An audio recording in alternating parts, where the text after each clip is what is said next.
So I would entertain first a motion. We can have a second for discussion purposes as well. It doesn't have to be that you're seconding for approval, so. Madam President, I would move that we adopt 10.4, award of lease-leaseback agreement to SNH Construction Incorporated as presented. So motion by Mrs. Nail, second by Mrs. Dendler. And again, this is the point at which we can have a discussion. And Mr. Lawrence, since you pulled that, you're welcome to start if you want to. Thank you.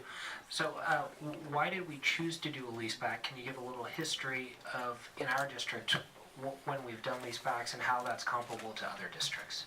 Okay, I sure can. Traditionally, this district has relied on a conventional design, bid, build, project construction business where we retain an architect to do the design.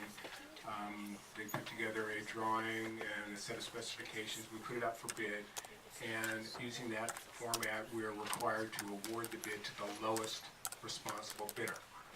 Sometimes that works out well, sometimes that doesn't work out well. All the risk for the change orders at that point is on the district, so the financial risk becomes to the district.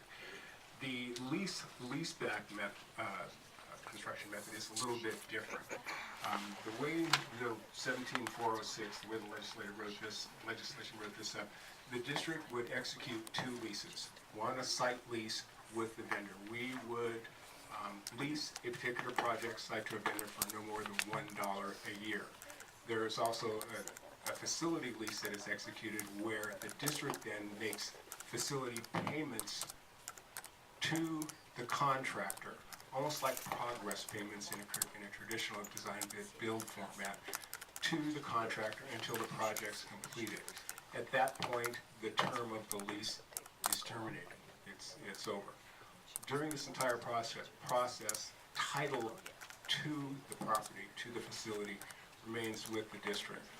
The reason we've elected to start using the lease-leaseback is for a couple of different reasons. Number one, even though we're not required to enter into competitive solicitation, we do issue limited RFQs to contractors that we know are qualified, or we've had positive experience with them, or that their experience is so specific that it lends itself to the particular project. When we enter into a lease-leaseback, that contractor provides us with a guaranteed maximum price. All the liability for change orders, all that risk resides with the contractor and not the district. So we know what we're paying. It's a lot easier to manage. The contractor and the architect don't have an adversarial relationship, especially when you enter into preliminary services agreement, because they're actually co-designing the project as it goes through, doing all the value engineering, doing all the constructability reviews, so you have a collaboration, so that by the time you get into the field, and that the contractor owns the entire project, they've minimized the number of change orders that would ordinarily come to us. So we get value, we get economy, and we get predictability. You mentioned in the lowest bidder that lowest responsible bidder. How much latitude does the board have to decide what a responsible bidder is? I've learned a couple of hard lessons from this. Not a great deal. Contractors typically don't take well and respond well to publicly being called non-responsible. And it's something, you're walking on eggs, and it's very difficult. Are there legal implications of that? Pardon me? Are there legal implications of deeming someone not a responsible bidder? Absolutely, absolutely. Contractors will go to great lengths to keep their reputation.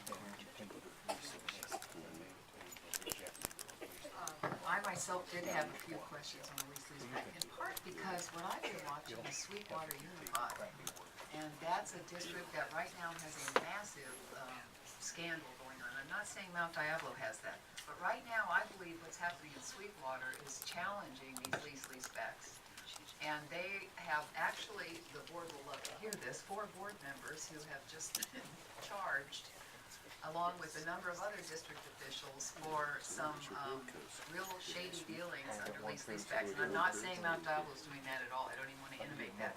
But what I'm having... Barbara and I are only an hour and a half in. Handcuffs. I'm concerned about that. Somebody's going out in handcuffs. Turned out it was the board down there. Yes, we have your back, Pete, don't worry.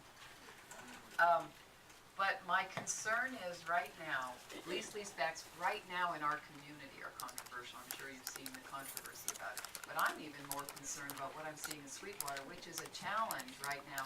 And my understanding from that district is that this could be a precedent-setting case where these lease-leasebacks have been around for a while. I think 10 years, they become popular. But that there could possibly be a precedent-setting decision coming from their lawsuit. So I'm actually concerned about lease-leasebacks. I'm not getting, and people, I don't know what you're hearing from community members, but I don't get a lot of positive things right now. Do you know how many lease-leasebacks we have in this district right now today?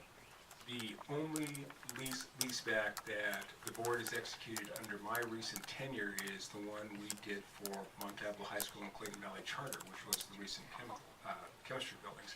That is the only existing one. I know the board has entered into leasebacks with different groups, boosters, those sort of groups for the construction of athletic stadiums, those sort of things.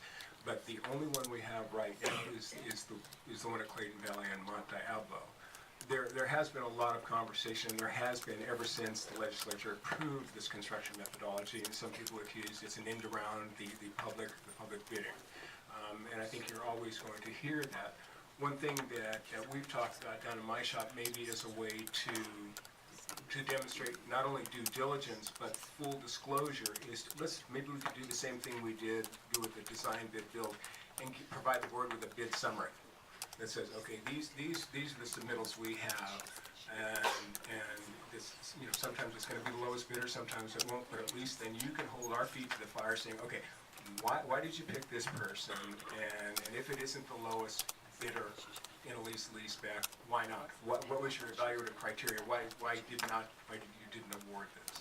So I think we can maybe, and it won't address the argument whether or not this is an end around the public contract law, but I think it will at least make it more transparent. Yeah, I come from a background as an administrator with lowest bid, which sometimes works to our disadvantage because you can get some really quality stuff at the lowest bid. We've been sort of subject to that.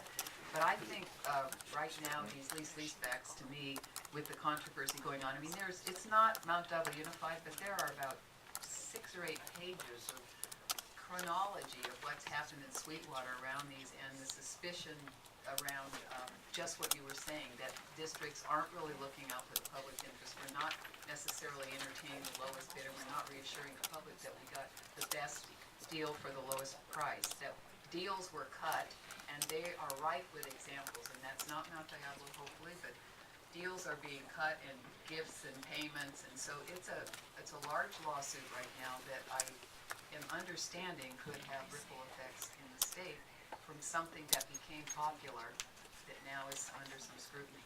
So I'd be concerned about our entering into one. Are you looking for the board members to indicate whether they've been approached regarding any inappropriate solicitations on a vendor or a contractor? No, I'm not. I'm suggesting that right now with lease-leaseback, I think there's some concern that has arisen, not in our district. Well, in our district, there's questions about, as you were saying, Mr. Peterson, but more in terms of what the future of those might be, because it's something that became popular, and now you get a scandal or two, and people begin to question the validity of this way of doing business.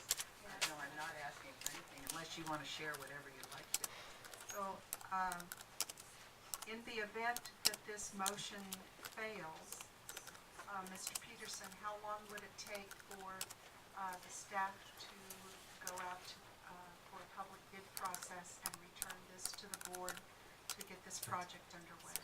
We would lose a month and a half to 2 months. The larger problem becomes twofold. Number one, our schedule is driven by a desire to mitigate the impact to the sites and to have these units complete by the start of next school year. We always like to make a transition into